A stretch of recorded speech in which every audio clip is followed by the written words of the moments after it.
నారాయణ, తమరు నా భక్తులందరికీ కూడా నన్ను పూజించటంలో సర్వోత్కృష్టమైన విధిని ప్రసాదించారు.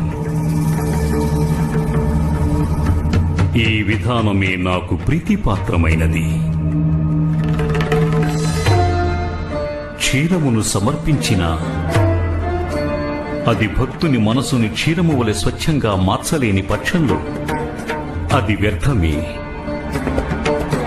ఆ అభిషేకము వ్యర్థమే. ఈ లోకంలో అనేక మంది శిశువులు ఆకలి బాధతో అకాల మరణం పొందుతున్నారు. కనుక క్షీరాభిషేకం చేయటానికి తగిన స్థానం నా విగ్రహం కాదు.